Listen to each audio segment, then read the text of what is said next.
Hello, everyone. If you like what I'm doing here, please consider subscribing, liking, and commenting. It would really help the channel out quite a bit. Thank you very much. The Columbia Broadcasting System and its affiliated stations present Orson Welles and the Mercury Theater on the air in The War of the Worlds by H.G. Wells.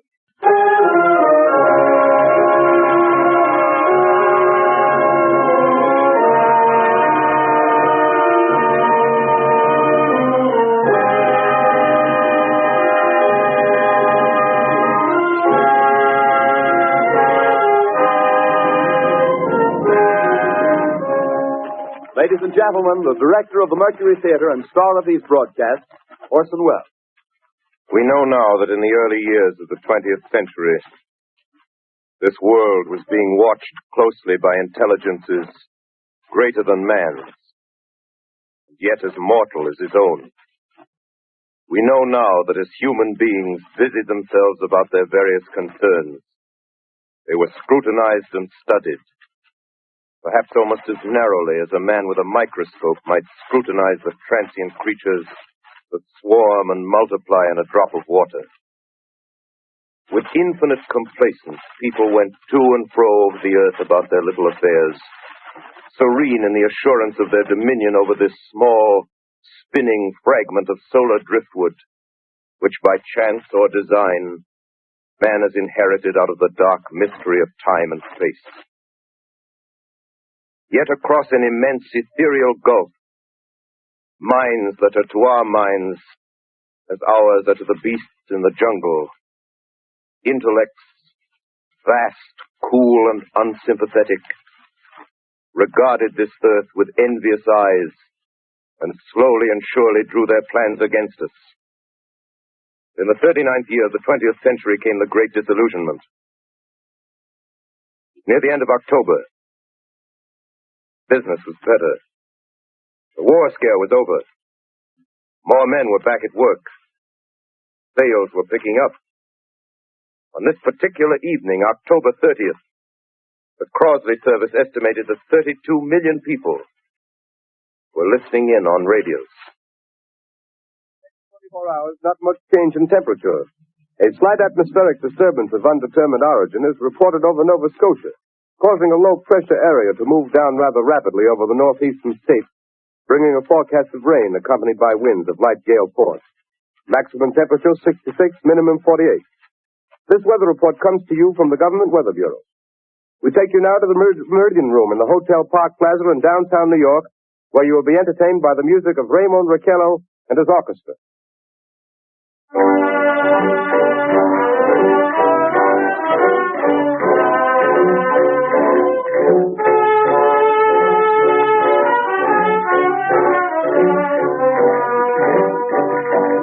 Good evening, ladies and gentlemen. From the Meridian Room in the Park Plaza Hotel in New York City, we bring you the music of Raymond Raquello and his orchestra. With a touch of the Spanish, Raymond Raquello leads off with La Capacita.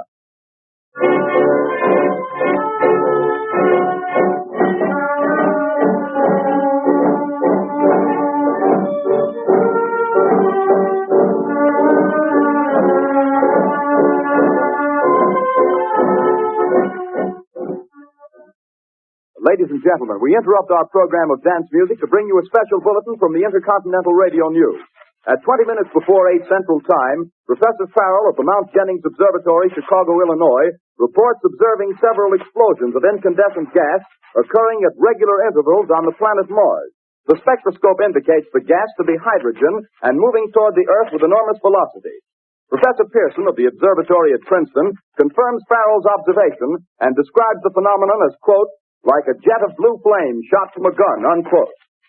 We now return you to the music of Raymond Raquello, playing for you in the Meridian Room of the Park Plaza Hotel, situated in downtown New York.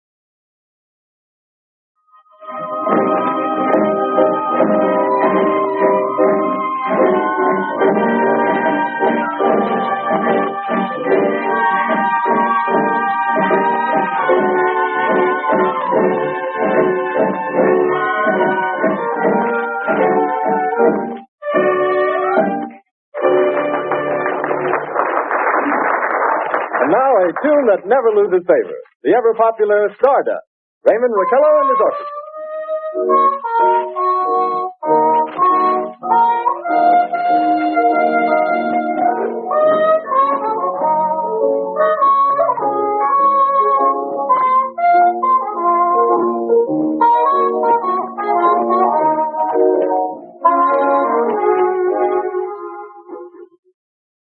Ladies and gentlemen, following on the news given in our bulletin a moment ago, the Government Meteorological Bureau has requested the large observatories of the country to keep an astronomical watch on any further disturbances occurring on the planet Mars. Due to the unusual nature of this occurrence, we have arranged an interview with a noted astronomer, Professor Pearson, who will give us his views on this event. In a few moments, we will take you to the Princeton Observatory at Princeton, New Jersey. We return you until then to the music of Raymond Raquello and his orchestra.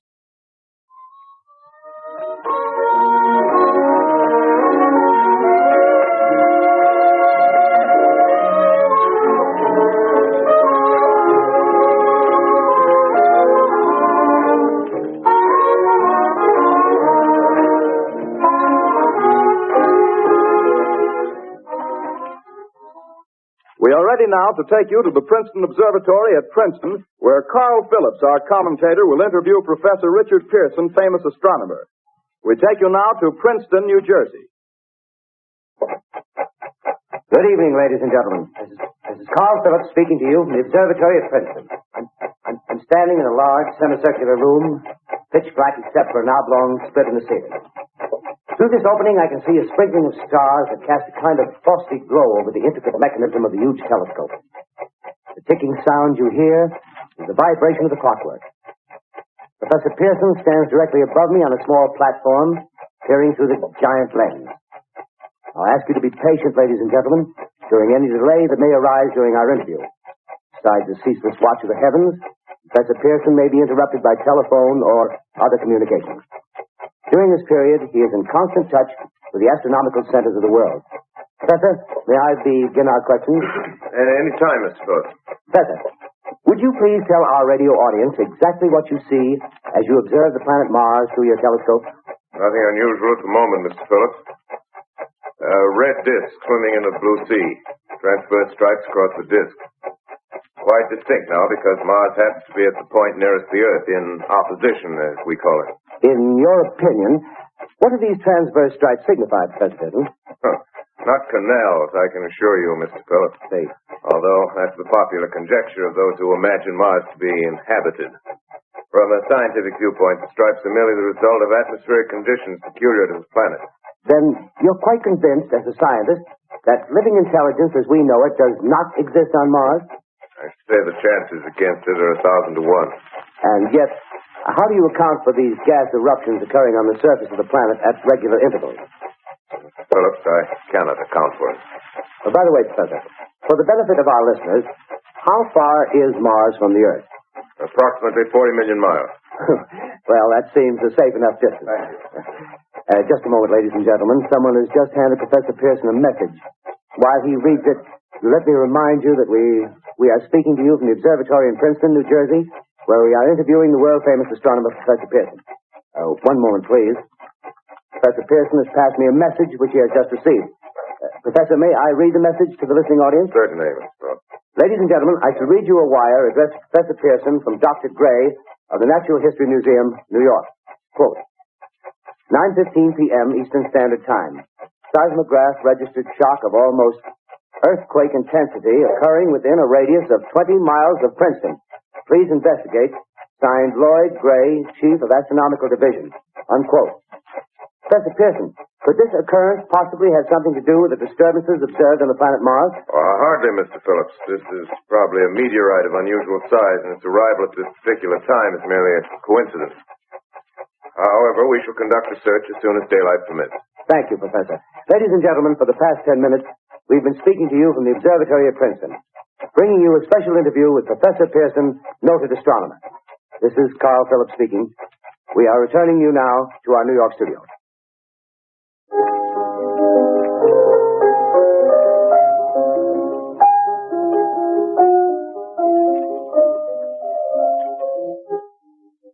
Ladies and gentlemen, here is the latest bulletin from the Intercontinental Radio News. Toronto, Canada. Professor Morse of Macmillan University reports observing a total of 3 explosions on the planet Mars between the hours of 7:45 p.m. and 9:20 p.m. Eastern Standard Time. This confirms earlier reports received from American observatories. Now, nearer home, comes a special bulletin from Trenton, New Jersey. It is reported that at 8:50 p.m., a huge flaming object, believed to be a meteorite, fell on a farm in the neighborhood of Grover's Mill, New Jersey, 22 miles from Trenton. The flash in the sky was visible within a radius of several hundred miles, and the noise of the impact was heard as far north as Elizabeth. We have dispatched a special mobile unit to the scene, and will have our commentator, Carl Phillips, give you a word picture of the scene as soon as he can reach there from Princeton. In the meantime, we take you to the Hotel Martinet in Brooklyn, where Bobby Millett and his orchestra are offering a program of dance music.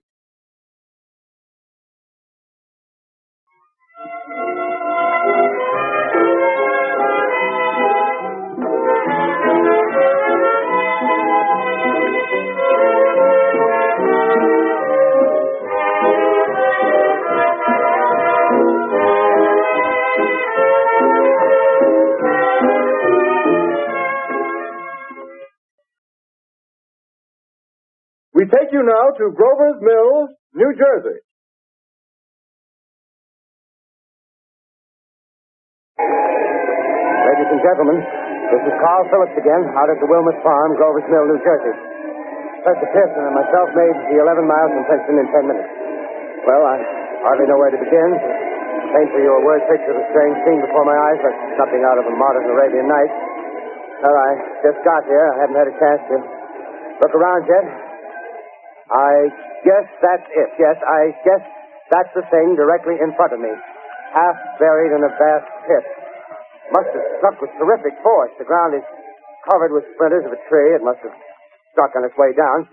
But I can see the object itself doesn't look very much like a meteor. At least not the meteors I've seen. It looks more like a huge cylinder. Has a diameter of, what would you say, Professor Pearson? What's that? What would you say, what's the diameter of this? About 30 yards. About 30 yards. The metal on the sheath is, well, I've never seen anything like it. The color is sort of yellowish white. There's curious spectators now are pressing close to the object in spite of the efforts of the police to keep them back. Getting in front of my line of vision. Would you mind standing one side, please? While the police are pushing the crowd back. Here's Mr. Wilmot, owner of the farm here. He may have some interesting facts to add. Mr. Wilmot, would you please tell the radio audience as much as you remember of this rather unusual visitor that dropped in your backyard? Step closer, please. Ladies and gentlemen, this is Mr. Wilmot. Well, I was listening to the radio. Closer and louder, please. Pardon me? Louder, please, closer. Yes. I was listening to the radio and kind of drowsing.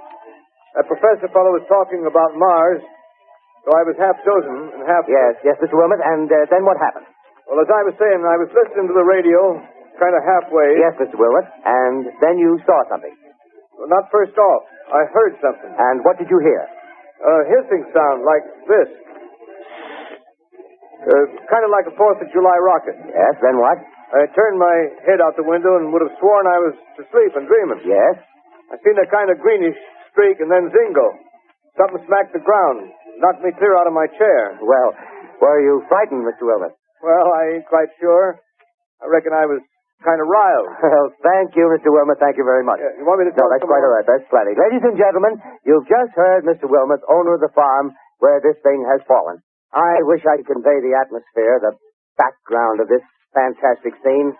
Hundreds of cars are parked in the field in back of us, and the police are trying to rope off the roadway leading into the farm, but it's no use. They're breaking right through. Cars' headlights throw an enormous spotlight on the pit where the object's half buried.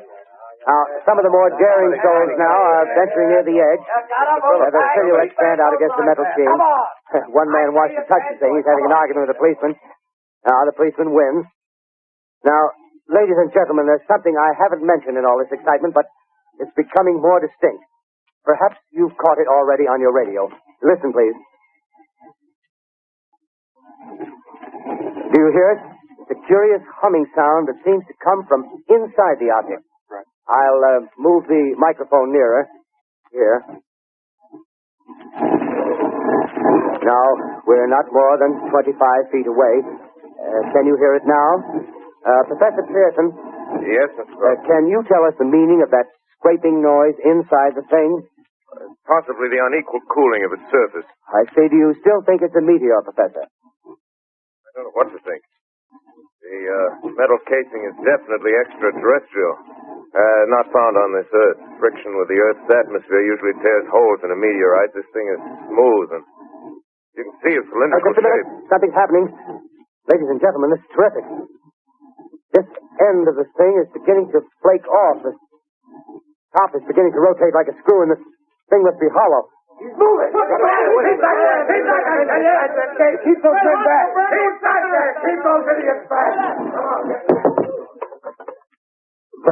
He's off. The top flew. Look out there. Stand back. Ladies and gentlemen, this is the most terrifying thing I've ever witnessed. Wait a minute.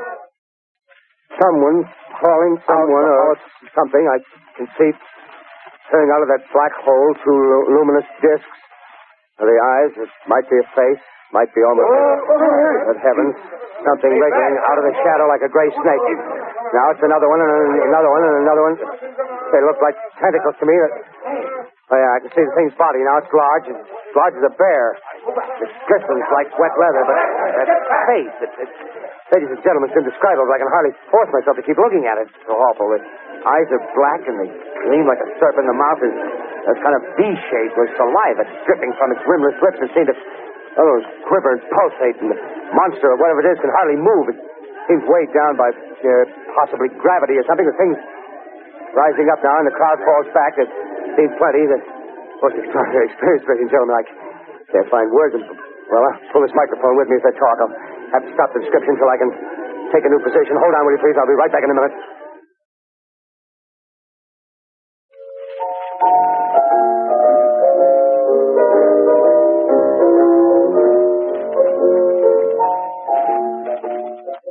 We are bringing you an eyewitness account of what's happening on the Wilmuth Farm, Grover's Mill, New Jersey.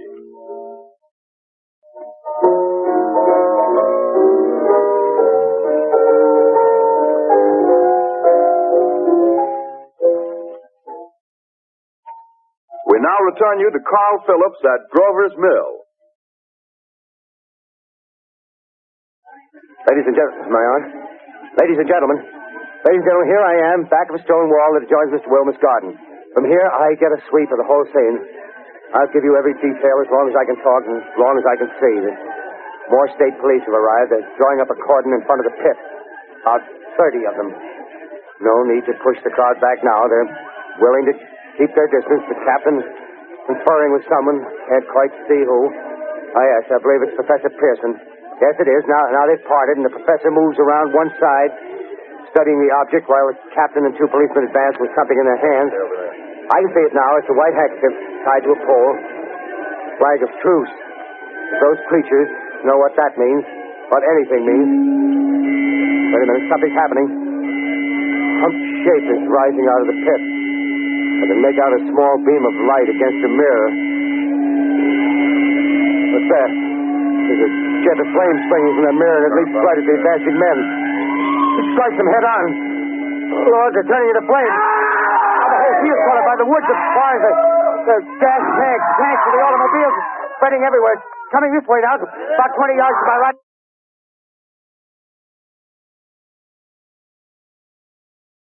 Ladies and gentlemen, due to circumstances beyond our control, we are unable to continue the broadcast from Grover's Mill. Evidently, there's some difficulty with our field transmission. However, we will return to that point at the earliest opportunity. In the meantime, we have a late bulletin from San Diego, California. Professor Indelkoffer, speaking at a dinner of the California Astronomical Society, expressed the opinion that the explosions on Mars are undoubtedly nothing more than severe volcanic disturbances on the surface of the planet. We continue now with our piano interlude.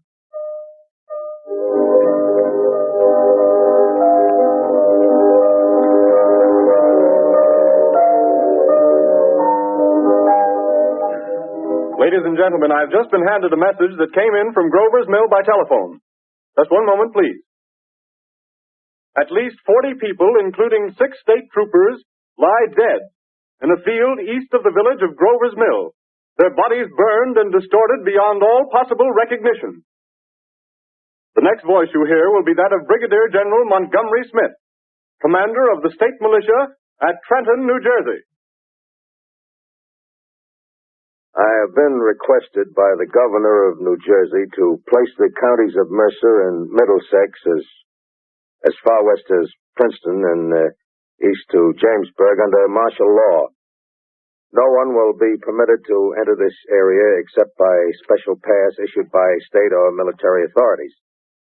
4 companies of state militia are proceeding from Trenton to Grover's Mill and will aid in the evacuation of homes within the range of military operations. Thank you. You have just been listening to General Montgomery Smith, commanding the state militia at Trenton. In the meantime, further details of the catastrophe at Grover's Mill are coming in. The strange creatures, after unleashing their deadly assault, crawled back in their pit and made no attempt to prevent the efforts of the firemen to recover the bodies and extinguish the fire. The combined fire departments of Mercer County are fighting the flames which menace the entire countryside.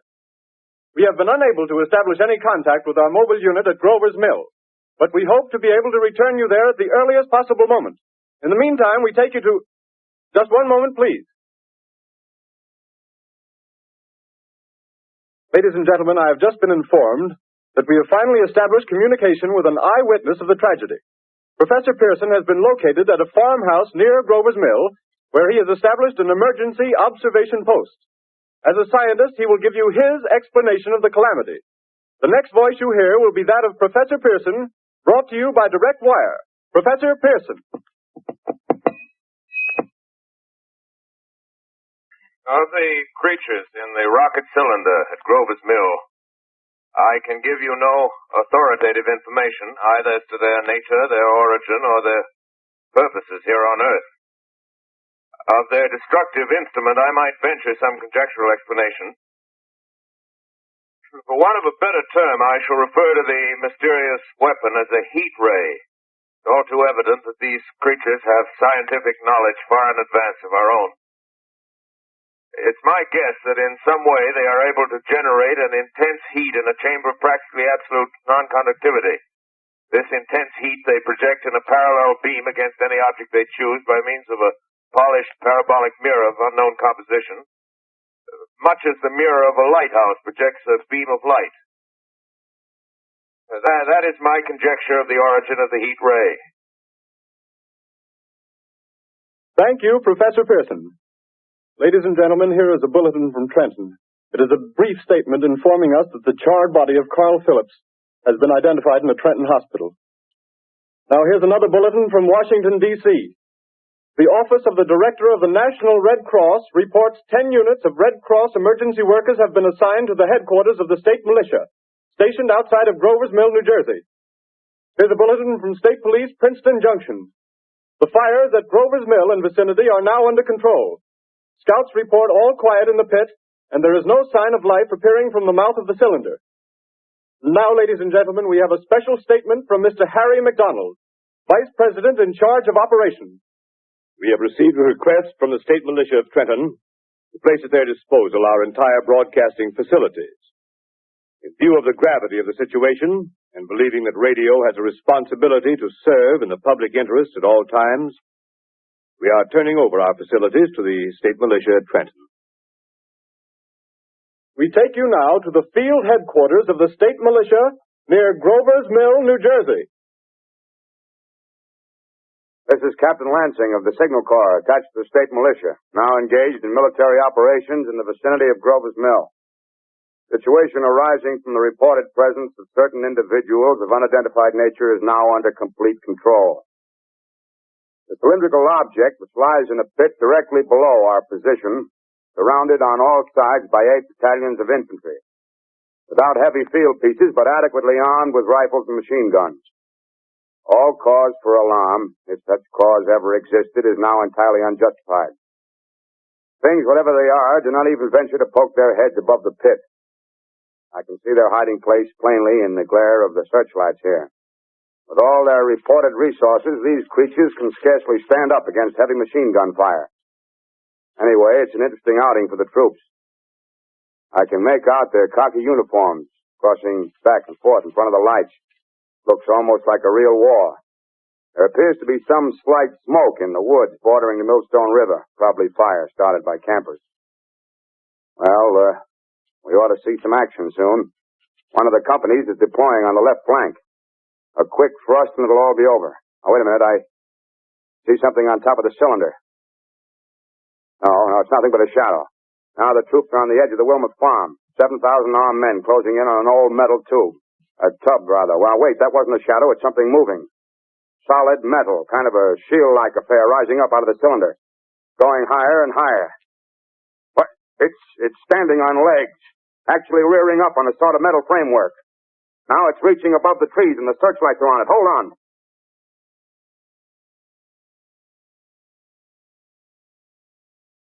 Ladies and gentlemen, I have a grave announcement to make.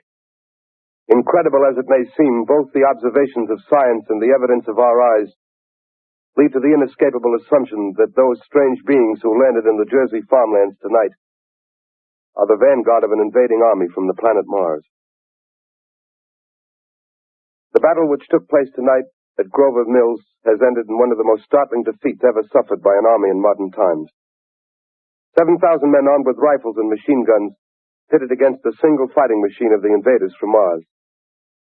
120 known survivors.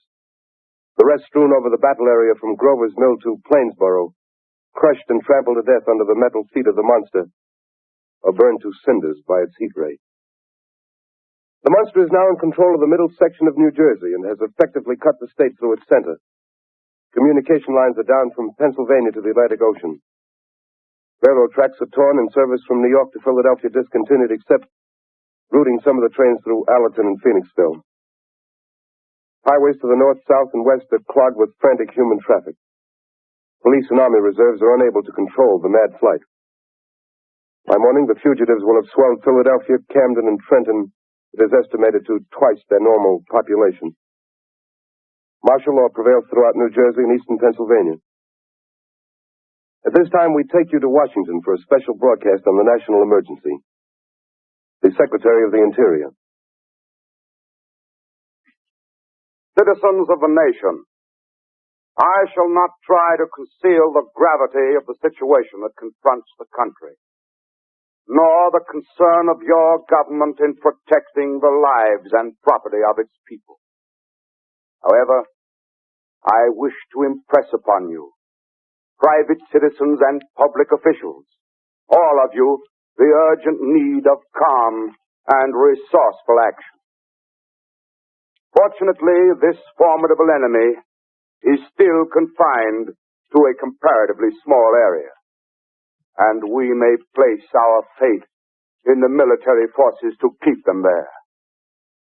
In the meantime, placing our faith in God, we must continue the performance of our duties, each and every one of us, so that we may confront this destructive adversary with a nation united, courageous, and consecrated to the preservation of human supremacy on this earth.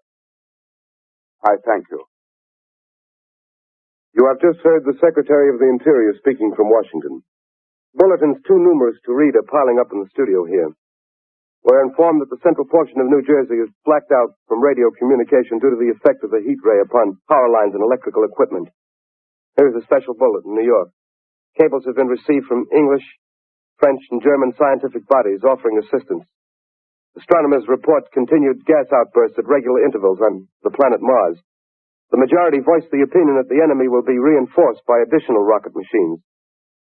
There have been several attempts made to locate Professor Pearson of Princeton, who has observed Martians at close range. It is feared he was lost in the recent battle. Langham Field, Virginia. Scouting planes report 3 Martian machines visible above treetops, moving north toward Somerville with population fleeing ahead of them. The heat ray is not in use, although advancing at express train speed, invaders pick their way carefully. They seem to be making a conscious effort to avoid destruction of cities and countryside. However, they stop to uproot power lines, bridges, and railroad tracks. Their apparent objective is to crush resistance, paralyze communication, and disorganize human society. Here is a bulletin from Basking Ridge, New Jersey. Coon hunters have stumbled on a second cylinder similar to the first, embedded in the great swamp 20 miles south of Morristown. Army field pieces are proceeding from Newark to blow up the second invading unit before the cylinder can be opened and the fighting machine rigged. They are taking up a position in the foothills of Watchung Mountains. Another bulletin from Langham Field, Virginia. Scouting planes report enemy machines now 3 in number, increasing speed northward, kicking over houses and trees in their evident haste to form a conjunction with their allies south of Morristown. Machines also sighted by telephone operator east of Middlesex within 10 miles of Plainfield. Here's a bulletin from Winston-Field, Long Island.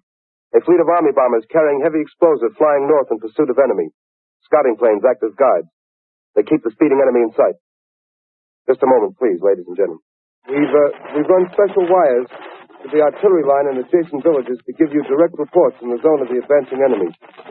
First, we take you to the battery of the 22nd Field Artillery, located in the Washing Mountains. Range 32 meters. 32 meters. Section 39 degrees. 39 degrees. Fire. 140 yards to the right, sir. Ship range 31 meters. 31 meters. Section 37 degrees. 37 degrees. Fire.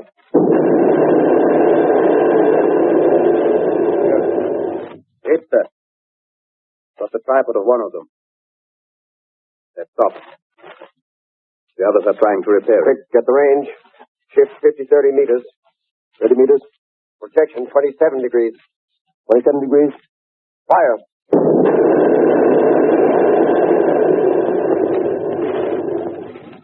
Can't see the spell land, sir. Letting off a smoke. What is it? Black smoke, sir. Moving this way. Lying close to the ground. Moving fast. Put on gas mask. Get ready to fire. Shift to 24 meters. 24 meters. Protection 24 degrees. 24 degrees. Fire.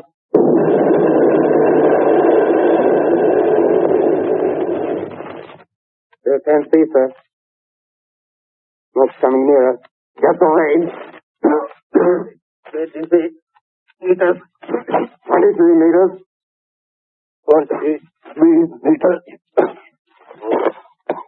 Protection 22 degrees. 22 degrees.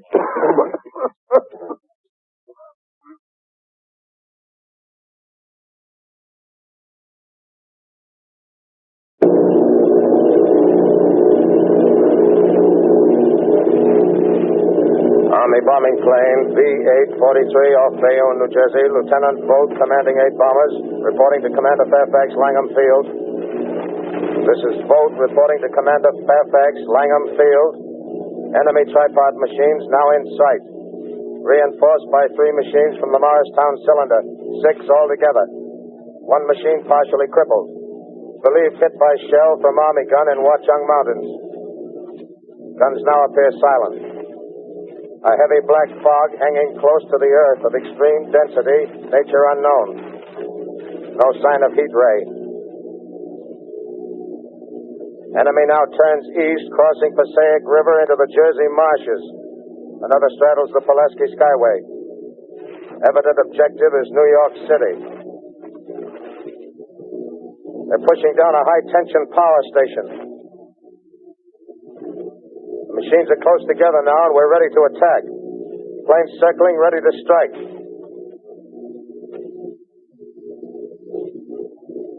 1,000 yards, and we'll be over the first.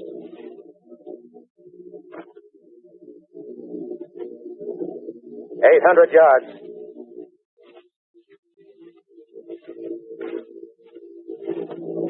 600.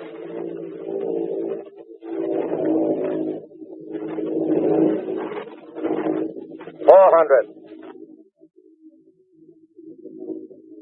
200. There they go. The giant arm raised. Green flash. They're spraying us with flame. 2,000 feet. Engines are giving out. No chance to release bombs. Only one thing left. Drop on them, plane and all. We're diving on the first one. Now the engine's gone. 8.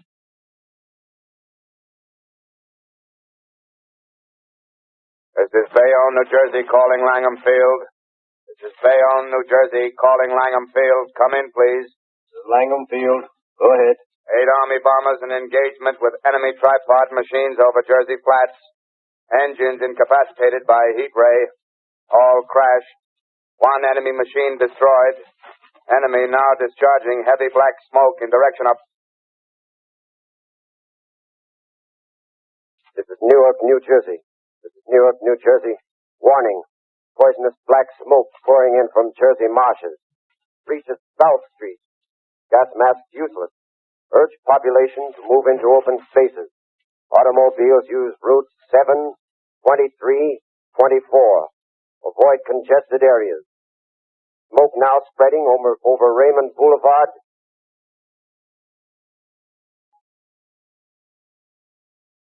L calling CQ, 2X2L calling CQ, 2X2L calling 8X3R. Come in, please. This is 8X3R coming back at 2X2L. How's reception? K, please. Where are you, 8X3R? What's the matter? Where are you?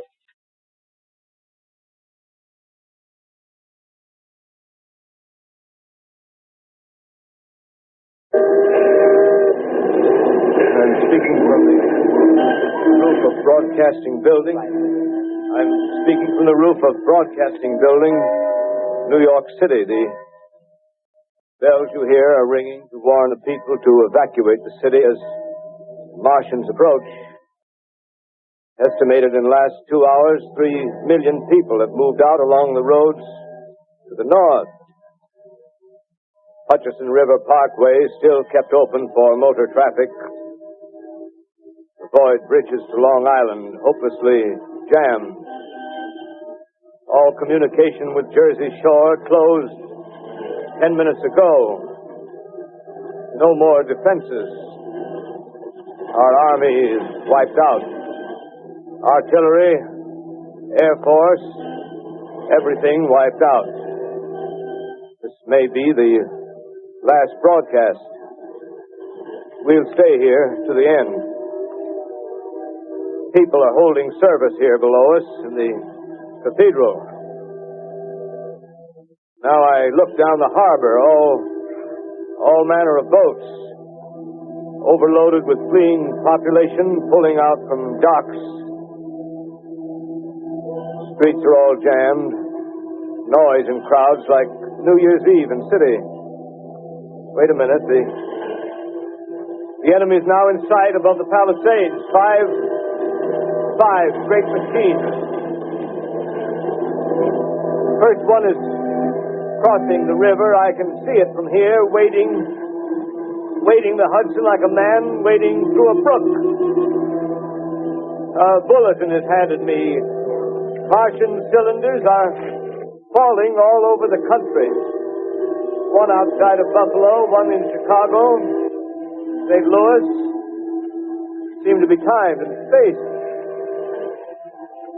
Now the first machine reaches the shore. He stands watching, looking over the city. Steel cowlish head is even with the skyscrapers. He waits for the others. They rise like a line of new towers on the city's west side. Now they're lifting their metal hands. This is the end now. Smoke comes out, black smoke drifting over the city. People in the streets see it now. They're running toward the East River, thousands of them, dropping in like rats. Now the smoke's spreading faster. It's reached Times Square. People are trying to run away from it, but it's no use. They're falling like flies. Now the smoke's crossing 6th Avenue. 5th Avenue. 100 yards away. It's 50 feet.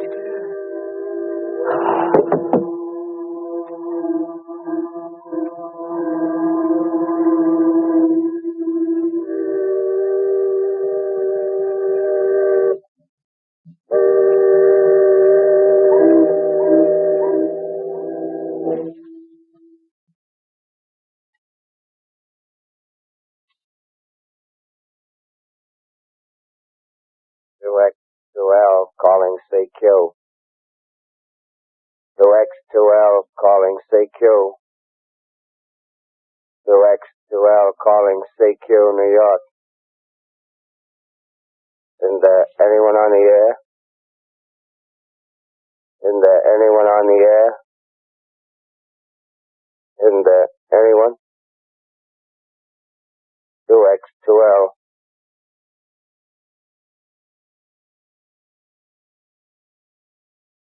You are listening to a CBS presentation of Orson Welles and the Mercury Theater on the Air in an original dramatization of The War of the Worlds by H.G. Wells. The performance will continue after a brief intermission. This is the Columbia Broadcasting System. The War of the Worlds by H.G. Wells, starring Orson Welles and the Mercury Theater on the Air.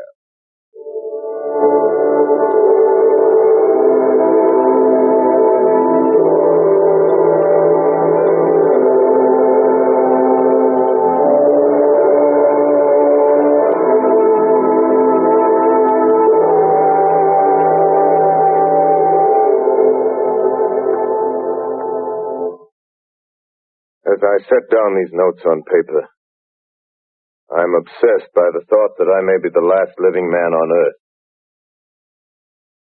I've been hiding in this empty house near Grover's Mill, a small island of daylight cut off by the black smoke from the rest of the world. All that happened before the arrival of these monstrous creatures in the world now seems part of another life. A life that has no continuity with the present.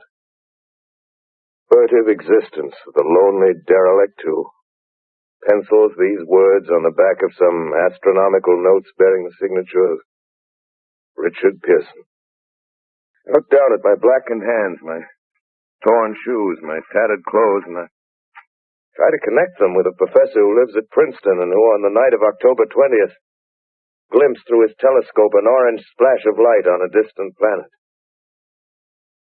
My wife, my colleagues, my students, my books, my observatory, my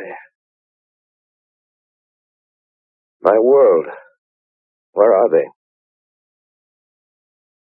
Did they ever exist? Am I Richard Pearson? What day is it? Do days exist without calendars? Does time pass when there are no human hands left to wind the clocks? In writing down my daily life, I tell myself I shall preserve human history between the dark covers of this little book that was meant to record the movements of the stars. But to write, I must live, and to live, I must eat. Find moldy bread in the kitchen and an orange not too spoiled to swallow. Keep watch at the window. Time to time, I catch sight of a Martian above the black smoke. Smoke still holds the house in its black coil, but at length there's a hissing sound, and suddenly I see a Martian mounted on his machine, spraying the air with a jet of steam as if to dissipate the smoke. I watch in a corner as his huge metal legs nearly brush against the house. Exhausted by terror, I fall asleep. Morning. Sun streams in the window. Black cloud of gas is lifted, and the scorched meadows to the north look as though a black snowstorm had passed over them. I venture from the house. I make my way to a road, no traffic. Here and there, a wrecked car, baggage overturned, a blackened skeleton. Push on north. For some reason, I feel safer trailing these monsters than running away from them. And I keep a careful watch. I've seen the Martians feed. Should one of their machines appear over the top of trees, I'm ready to fling myself flat on the earth. Come to a chestnut tree. October. Chestnuts are ripe. Fill my pockets. Just keep alive. 2 days I wander in a vague northerly direction through a desolate world. Finally, I notice a living creature. A small red squirrel in a beech tree. I stare at him and wonder. He stares back at me. I believe at that moment the animal and I shared the same emotion. The joy of finding another living being. Push on north, I find dead cows in a brackish field, and beyond the charred ruins of a dairy and a silo, remain standing guard over the wasteland like a lighthouse, deserted by the sea. Astride the silo perches a weathercock. The arrow points north. North. Next day, I come to a city. City vaguely familiar in its contours, yet its buildings strangely dwarfed and leveled off as if a giant had sliced off its highest towers with a capricious sweep of his hand. Reached the outskirts, I found Newark. Newark, undemolished but humbled by some whim of the advancing Martians. Presently, with an odd feeling of being watched, I caught sight of something crouching in a doorway. I made a step towards it, and it rose up and became a man. A man armed with a large knife. Stop! Where do you come from? I come from many places. A long time ago, from Princeton. Princeton, huh? That's near Grover's Mill. Yes. Grover's Mill. There's no food here. This is my country. All this end of town down the river. There's only food for one. Which way are you going? I don't know. I guess I'm looking for people. Hey, what was that? Did you hear something just then? No. Only a bird. A live bird. Yeah. You get to know that birds have shadows these days. Hey, we're in the open here. Let's crawl in this doorway here and talk. Have you seen any Martians? No. They're going over to New York. Night, the sky's alive with their lights, just as if people were still living in it. By daylight, you can't see them. 5 days ago, a couple of them carried something big across the flats from the airport. I think they're learning how to fly. Fly? Yeah, fly. Well, it's all over with humanity. Stranger, there's still you and I. 2 of us left. Yeah. They got themselves in solid. They wrecked the greatest country in the world. Those green stars, they're probably falling somewhere every night. They've only lost one machine. There isn't anything to do. We're done. We're licked. Where were you? You're in a uniform. Yeah, what's left of it. I was in the militia. National Guard. That's good. There wasn't any war. Any more than there's war between men and ants. Yes, but we're eatable ants. I found that out. What'll they do to us? I thought it all out. Right now, we're caught as we're wanted. A Martian only has to go a few miles to get a crowd on the run. But they won't keep on doing that. They'll begin catching us systematic, like keeping the best and storing us in cages and things. They haven't begun on us yet. Not begun? Not begun. All that's happened so far is because we don't have sense enough to keep quiet. Bothering them with guns and such stuff and losing our heads and rushing off in crowds. Ah, instead of our rushing around blind, we got to fix ourselves up according to the way things are now.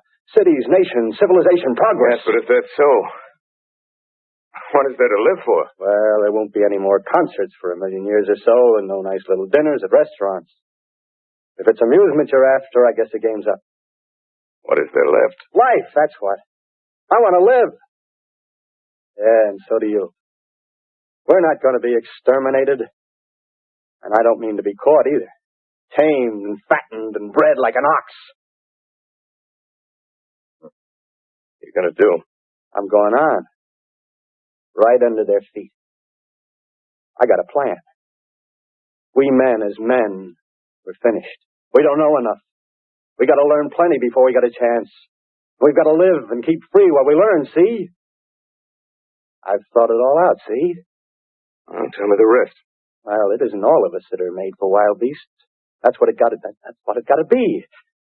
That's why I watched you. All those little office workers that used to live in these houses, they be no good. They haven't any stuff in them. They used to run off to work. I've seen hundreds of them running to catch their commuter's train in the morning, afraid that you can't if they didn't. Running back at night, afraid they wouldn't be in time for dinner. Lives insured and a little invested in case of accidents. Yeah, and on Sundays, worried about the hereafter. The Martians, they'll be a godsend for those guys. Nice roomy cages, good food, careful breeding, no worries. Yeah, after a week or so of chasing around the fields on empty stomachs, they'll come and be glad to be caught. You've thought it all out, haven't you? Sure, you bet I have. That isn't all. These Martians are going to make pets of some. Train them to do tricks.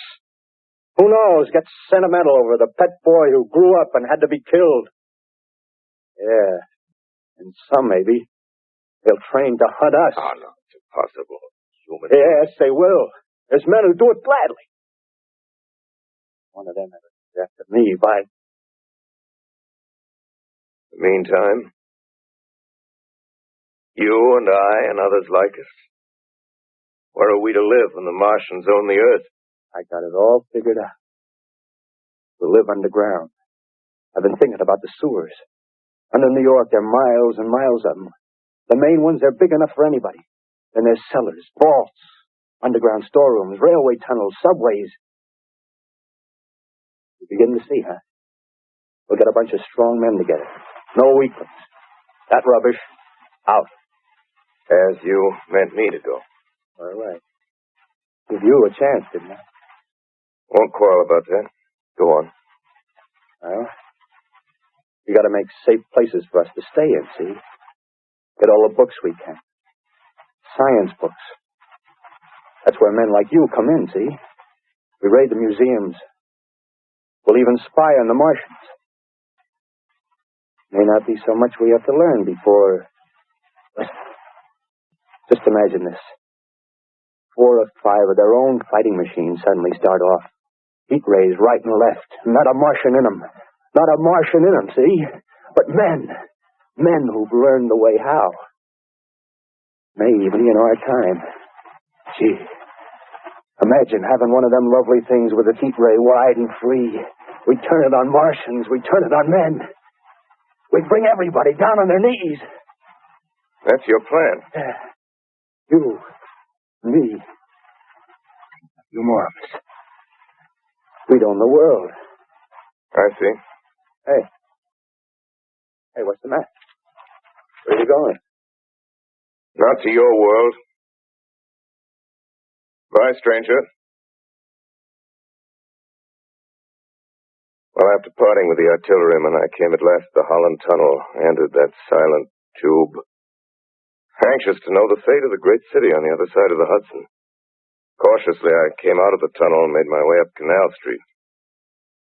Reached 14th Street, and there again were black powder and several bodies and an evil, ominous smell from the gratings of the cellars of some of the houses. I wandered up through the 30s and 40s, stood alone on Times Square, caught sight of a lean dog running down 7th Avenue with a piece of dark brown meat in his jaws and a pack of starving mongrels at his heels. Made a wide circle around me as though he feared I might prove a fresh competitor. Walked up Broadway in the direction of that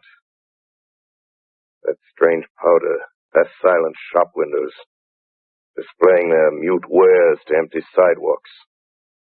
Past the Capitol Theater, silent, dark.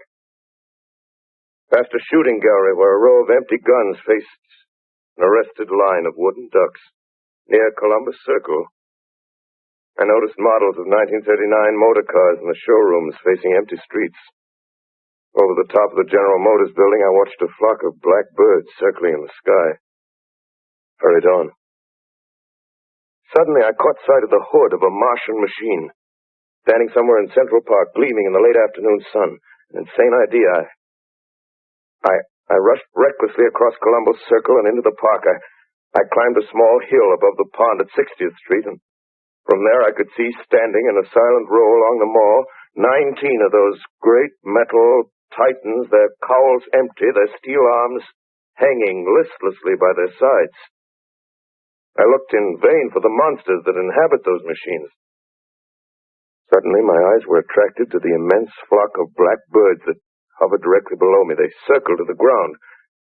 And there before my eyes, stark and silent, lay the Martians with the hungry birds pecking and tearing brown shreds of flesh from their dead bodies. Later, when their bodies were examined in laboratories, it was found that they were killed by the putrefactive and diseased bacteria against which their systems were unprepared. Slain, after all, man's defenses had failed by the humblest thing that God, as wisdom, has put upon this earth. Before the cylinder fell, there was a general persuasion that through all the deep of space, no life existed beyond the petty surface of our minute sphere. Now we see further. Dim and wonderful is the vision I've conjured up in my mind of life spreading slowly from this little seedbed of the solar system throughout the inanimate vastnesses of sidereal space. But a remote dream, maybe that the destruction of the Martians is only a reprieve to them and not to us. The future ordained, perhaps. Strange it now seems to sit in my peaceful study at Princeton, writing down this last chapter of the record, begun at a deserted farm in Grover's Mill. Strange to see from my window the university spires dim and blue through an April haze. Strange to watch children playing in the streets. Strange to see young people strolling on the green where the new spring grass heals the last black scars of a bruised earth. Strange to watch the sightseers enter the museum where the dissembled parts of a Martian machine are kept on public view. Strange when I recall the time when I first saw it. Bright and clean-cut, hard and silent under the dawn of that last great day.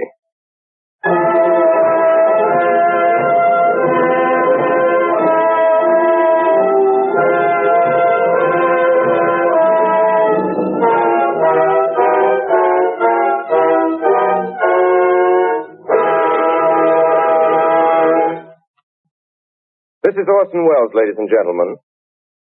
Out of character, to assure you that the War of the Worlds has no further significance than as the holiday offering it was intended to be. The Mercury Theater's own radio version of dressing up in a sheet and jumping out of a bush and saying boo. Starting now, we couldn't soap all your windows and steal all your garden gates. By tomorrow night, so we did the best next thing. We annihilated the world before your very ears and utterly destroyed the CBS. You will be relieved, I hope, to learn that we didn't mean it, and that both institutions are still open for business. So goodbye, everybody, and remember, please, for the next day or so, the terrible lesson you learned tonight. That grinning, glowing, globular invader of your living room is an inhabitant of the pumpkin patch, and if your doorbell rings and nobody's there, that was no Martian, it's Halloween.